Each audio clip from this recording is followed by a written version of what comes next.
एक छोटा सा सवाल ले लीजिए, क्या बात और आतंकवाद दोनों चल सकता है? ये भारत की तरफ से आपसे सीधा सवाल है। भारत से तो हम कह सकते हैं कि हम कितनी देर की इंतज़ार कर रहे हैं कि हम सिविलाइज्ड हमसाये बन के रहें, लेकिन करें क्या, एक आरएसएस की आइडियोलॉजी रास्ते में आ गई है। मुसलमान एक्टर्स हैं जिनकी एक बड़ी बड़ी फ़ैन फॉलोइंग है, वो भी उस मुजालिम के ख़िलाफ़ बात करने से कतराते हैं कि कहीं जो आरएसएस के लोग हैं वो उनको मजमा इकट्ठा ना कर लें और ये ना कह दें कि चलो जी उनके ख़िलाफ़ तहरीक शुरू हो जाए, उनका बाइकआउट होना शुरू हो जाए। तो ये एक सोच वहाँ पे पाई जाती है। जो आरएसएस की आइडियोलॉजी है वो आज की नहीं है, वो हज़ारों साल पुरानी है और वो दे आर वेरी एक्सट्रीमिस्ट, ठीक है ना। उनकी वही आइडियोलॉजी है कि हिंदू सुप्रीमेसी वो चाहते हैं, ठीक है। They consider all the other nations और the sects as second degree citizen. तो जब हमारी पॉलिसी ये है, हम इसके ऊपर क्लियर हैं इस विजन के ऊपर कि भारत एक कदम चले हम दो कदम चलेंगे, तो मेरा ख्याल है भारत को ये समझने की ज़रूरत है कि पाकिस्तान अमन चाहता है। पायनियर वर्ल्ड न्यूज़ की वीडियोस देखने के लिए हमारा चैनल सब्सक्राइब करें और बेल आइकन पर क्लिक करें ताकि आपको हमारी हर वीडियो का नोटिफिकेशन मिल सके। शुक्रिया। अस्सलाम वालेकुम नाज़रीन, पायनियर वर्ल्ड न्यूज़ की जानिब से मेरा नाम है Abuzar Ahmad.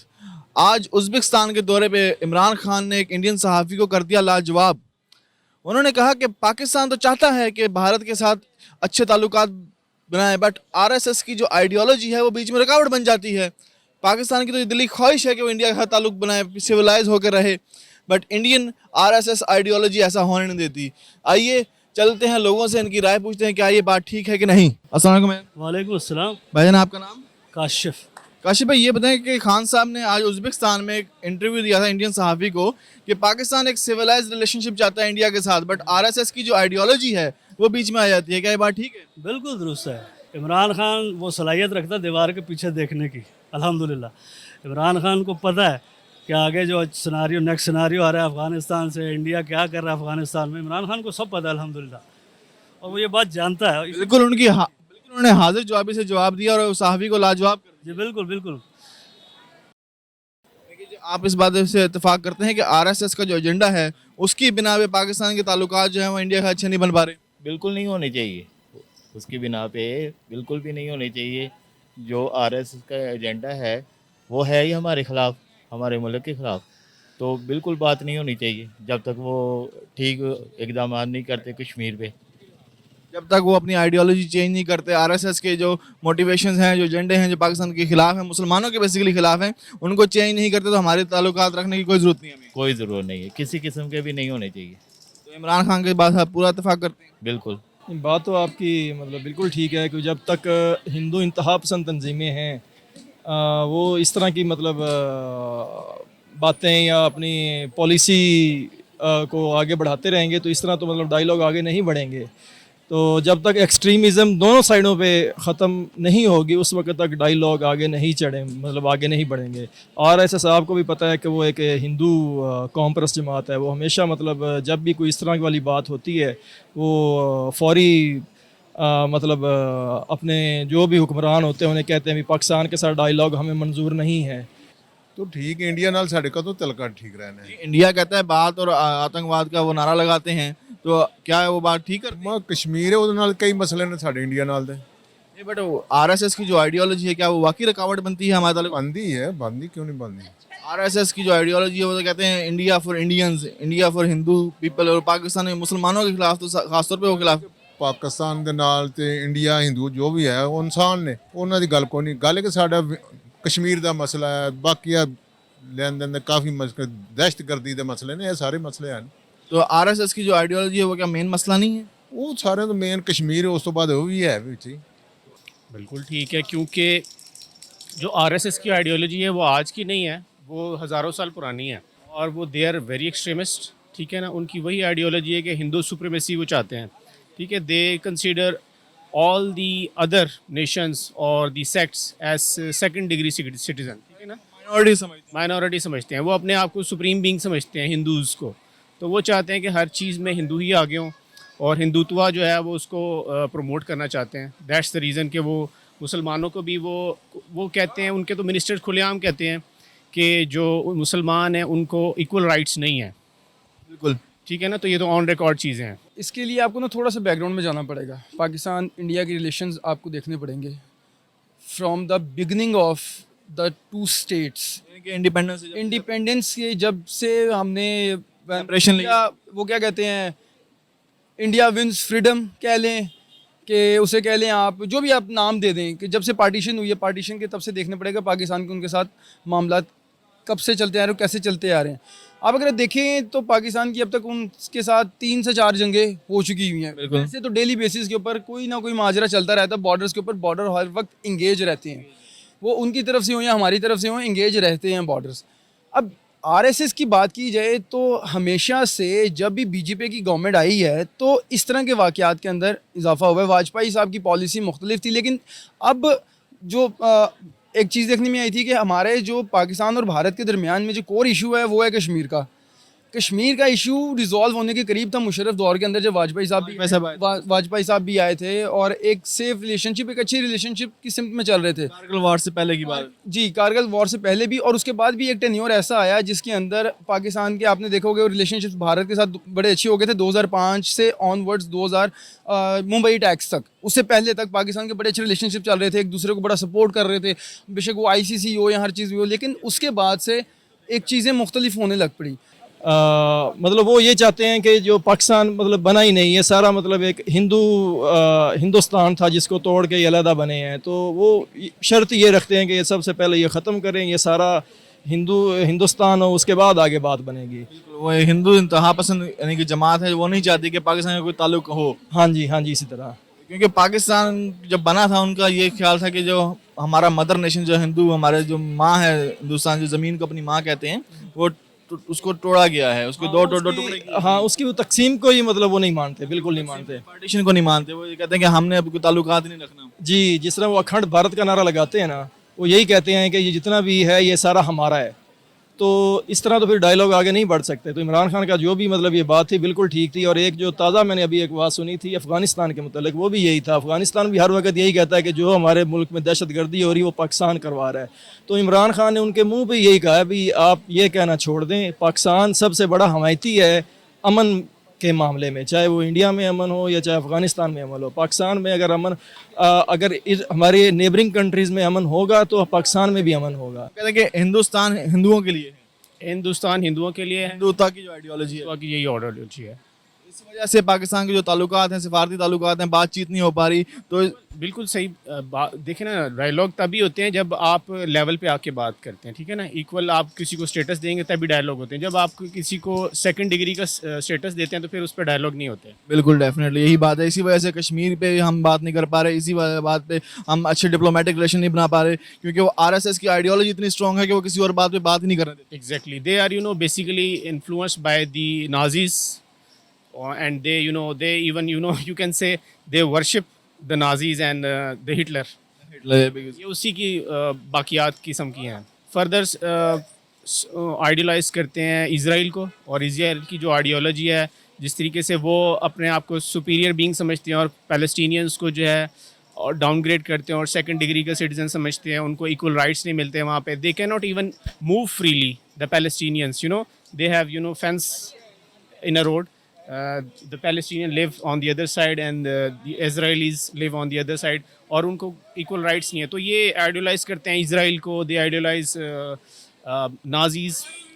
That is the thing. That is the same ideology which is being continued in India. That's why Pakistan has not been able to form diplomatic relationship with India. बिल्कुल यही अड़चन है। ये अगर हम इक्वल लेवल्स, इक्वल स्टेटस पे आके बात करेंगे तभी डायलॉग आगे बढ़ सकते। मेरा ख्याल ये है कि जो इंडियन इस्टेब्लिशमेंट है, जो रॉ की जो पॉलिसीज़ हैं, वो हिंदुत्व का जो कॉन्सेप्ट है ना, वो उसके ऊपर वो उसको ऑन करते हैं और उसको लेके चलना चाह रहे हैं। क्योंकि अगर आप देखा जाए तो जिस तरीके से 90s से लेके दिन ब दिन जो मुसलमानों के ख़िलाफ़ या अक़लियतों के ख़िलाफ़, जो वहाँ पे जितनी भी अक़लियतें हैं उनके ख़िलाफ़ मज़ालिम में इजाफ़ा हुआ है। वो बेशक आप लगा लें इसको 90s में, 80s में जब वो आया है, क्या कहते हैं, गोल्डन टेम्पल का वाक़या आया, उसके बाद से चीज़ें सो ऑन भारत के अंदर इस वक्त भी तकरीबन 23 तहरीकें चल रही हैं आज़ादी की, मुख्तलिफ स्टेट्स के अंदर, जो उनसे आज़ादी हासिल करना चाह रही है। बाबरी मस्जिद का भी वो तमाम वाक़यात, क्योंकि उसके अंदर कोई एक हिंदुत्व का जो कल्चर है वो कहते हैं कि सारे हम हम ही सब कुछ हैं। हिंदुइज्म की बात करते हैं, हिंदुइज्म सुप्रीमेसी की बात होती है उसके अंदर वो कहते हैं कि अक़लियतों का कोई ताल्लुक नहीं, अक़लियतें फारिग हैं, ये वो।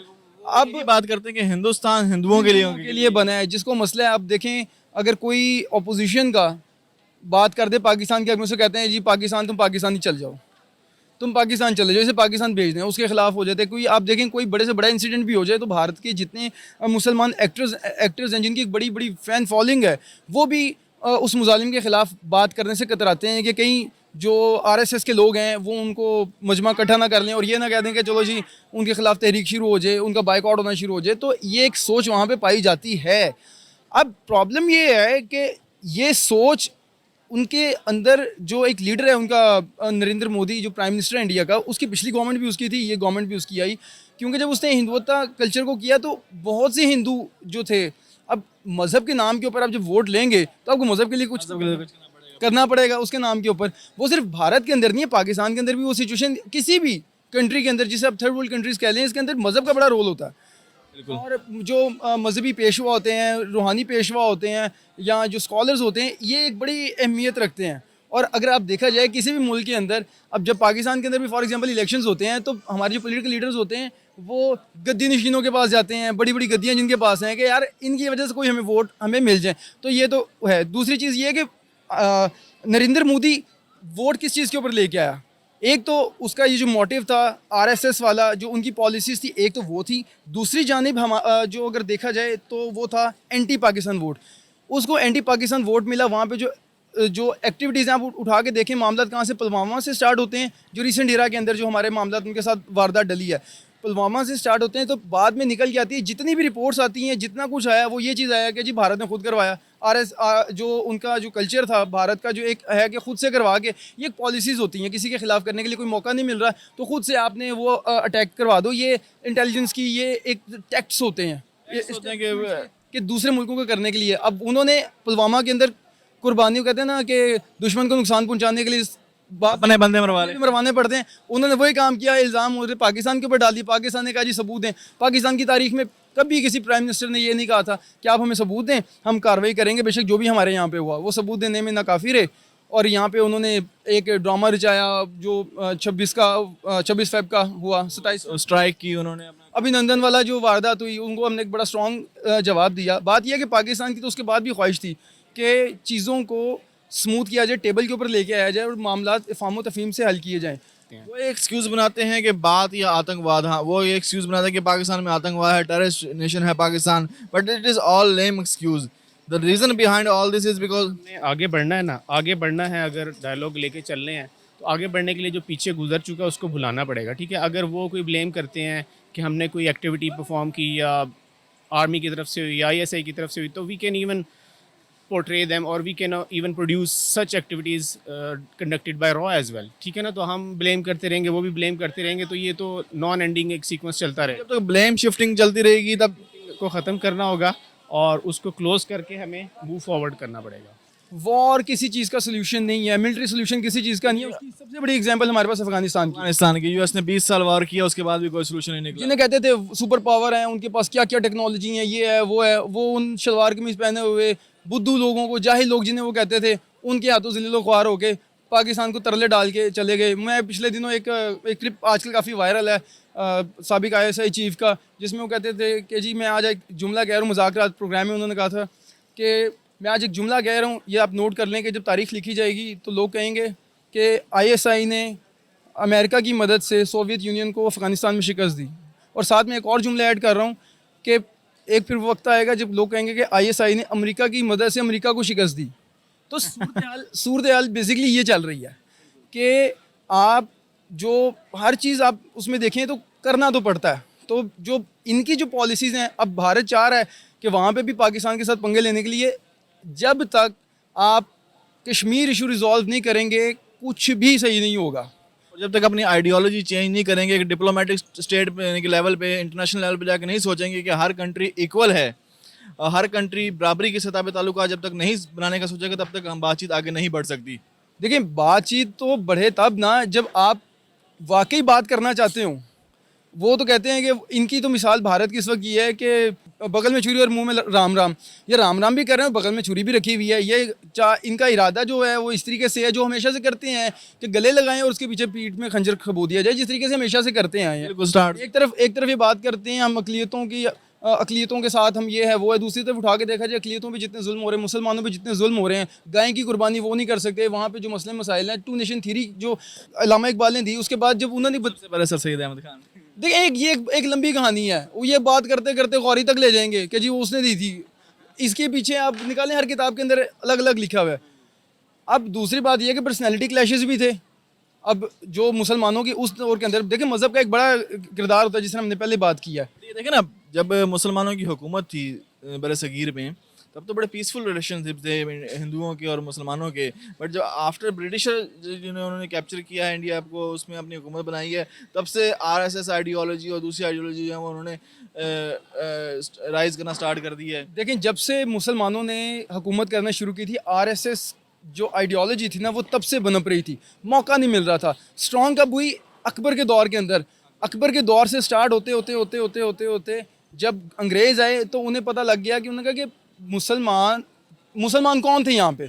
वही थे जो यहाँ से हिंदुओं से मुसलमान हुए। जब वो पिस रहे थे उन्होंने देखा यार ये कौन सा मज़हब है जो यहाँ पे जिसमें हर बंदा ही बराबर है। तो ये बराबरी के ऊपर आए, इन्होंने उसके ऊपर आगे आहिस्ता जब मुसलमानों की यहाँ पे हुकूमत बाहर से आए, अरब्स आए, उन्होंने आगे किए जो मामलात किए, एक गवर्नमेंट कायम हो गई, उन्होंने अपनी इन्फ्लुएंस करना शुरू की। अब मज़हब की एक और छोटी सी बात आपसे करता चलूँ, कांग्रेस के जो आखिरी प्री पार्टीशन जो आखिरी प्रेसिडेंट थे वो थे मौलाना अबू कलाम आज़ाद। उनकी एक मुस्लिम दुनिया के अंदर एक बड़ी हैसियत है और बड़ी अहम, आज भी बड़ी अहमियत रखते हैं वो। इवन के उनके स्कूल ऑफ थॉट के मानने वाले जो पाकिस्तान में रह रहे हैं वो आज भी पाकिस्तान की जो पार्टीशन है हिंदुस्तान की मुत्तहिदा हिंदुस्तान की तकसीम को गलत करार देते हैं। और वो आप यूट्यूब पर जाके सर्च करें, क्लिप आपको मिल जाएंगे कि मुख्तलिफ पोलिटिकल पार्टीज़ के हमारे जो एक ख़ास जो उस मकतबा फ़िक्र के ताल्लुक से रखने वाले लोग थे वो आज भी कहते हैं कि पार्टीशन गलत थी। ऐसे लोग मौजूद हैं। मज़हब का किरदार हमेशा से रहा है और हमेशा से रहेगा। आप देखें, अगर आप थोड़ा सा देखें ना, अगर यूरोप को अगर देखें, हम कहते हैं जी मगरिब मज़हब से दूर है, मगरिब मज़हब से दूर है। मगरिब से क्यों? मगरिब मज़हब से दूर कैसे हुआ? मगरिब से इसलिए दूर हुआ क्योंकि उन्होंने मज़हब की आड़ लेके हर चीज़ की, पादरी को जो पॉप कह लें, पादरी कह लें, जो भी आप लफ्ज़ इस्तेमाल कर लें, जब इंग्लिस्तान या इस तरह के जो ममालिक थे, फ्रेंच थे, वो जब बादशाह ने मज़हब का, पादरी का, पॉप का इस्तेमाल अपनी पॉलिसीज़ के नफाज के लिए किया, टैक्स कलेक्शन के लिए किया, इन चीज़ों के लिए जब उसको किया तो वो उसकी नफ़रत में इतने आगे निकल गए कि वो मज़हब छोड़ गए। सिमिलर हम उसी स्टेज से गुजर रहे हैं। आप ये देखें कि हम लोग मौलवी की नफ़रत में इतने हो रहे हैं, इतने दूर दूर जा रहे हैं कि हम मज़हब से दूर होते जा रहे हैं। बिल्कुल ऐसे ही है। सिमिलैरिटीज़, ये चीज़ें इन्फ्लुएंस करती हैं ये। बट पाकिस्तान और इंडिया जब आज़ाद हुए थे तो वो तो मज़हब की बिना पे आज़ाद हुए थे कि हमारी आइडियोलॉजी, हमारा मज़हब जो है वो मुख्तलिफ है, हम जो हैं एक साथ नहीं रह सकते। हिंदू इंतहा पसंद जो हैं वो अपने मज़हब में हमें कभी एक्सेप्ट नहीं करेंगे, और यही बात जो है खान साहब अभी भी कर रहे हैं। देखिए कायदे आज़म ने कांग्रेस का 1914 तक कायदे आज़म पीस एम्बेसडर माने जाते थे दोनों रिलीजन्स के, हिंदू मुस्लिम इक्वालिटी के पीस एम्बेसडर माने जाते थे। लेकिन उन्होंने जब देखा कि यार कांग्रेस तो है सिर्फ और सिर्फ ये तो हिंदुओं की बात कर रही है, मुसलमानों का तो ताल्लुक ही नहीं है इसके अंदर, तो वो जब उसके बाद एक लंबी कहानी, वो मुस्लिम लीग में कैसे गए, फिर इंग्लिस्तान चले गए, वापस आए, वो करते करते करते कैसे कहानी डली। आज भी जो पॉलिसी है, इस चीज़ को समझने की ज़रूरत है। हमारे यहाँ पे बड़े लिबरल्स फिर रहे हैं जो बड़े पीस एम्बेसडर बनने की कोशिश करते हैं कि जी कि पीस होना चाहिए, ये होना चाहिए, वो होना चाहिए। लेकिन हम इस चीज़ के ऊपर हम अपने आप को नीचे करके नहीं कर सकते। खान साहब की गवर्नमेंट की जो सबसे अच्छी बात जो मुझे नज़र आई है वो ये आई है कि विजन के अंदर क्लैरिटी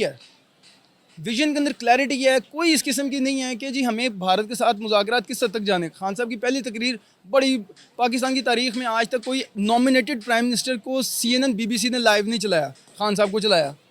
इतना एज दिया उन्हें कि 22 साल की स्ट्रगल के बाद एक बंदा आ रहा है, चूँकि उसका अपना भी इन्फ्लुएंस था मगरिब के ऊपर, उसने उसको किया, एक पढ़ा लिखा आदमी था, उन्होंने मौका दिया। तो खान साहब ने एक ही बात की थी उसके अंदर, उस स्पीच का जो BBC ने भी उसकी हेडलाइंस चलाई जो की, वो एक लाइन ये थी, भारत एक कदम चले, पाकिस्तान दो कदम आगे चले। तो जब हमारी पॉलिसी ये है, हम इसके ऊपर क्लियर हैं, इस विजन के ऊपर कि भारत एक कदम चले, हम 2 कदम चलेंगे, तो मेरा ख्याल है भारत को ये समझने की ज़रूरत है कि पाकिस्तान अमन चाहता है। पाकिस्तान अमन चाहता है, तो पाकिस्तान के साथ अगर अमन से बात करोगे तो पाकिस्तान अमन की राह पे चलेगा। अगर आप हमारे साथ किस तरीके से अटैक करने की कोशिश करेंगे या कोई ऐसी गंदी नीयत रखेंगे, ऐसी सोच रखेंगे, तो हम तैयार हैं हर तरह के मामलात करने के लिए और हर तरह की चीज़ के लिए। बहुत बहुत शुक्रिया आपके टाइम का, बहुत बहुत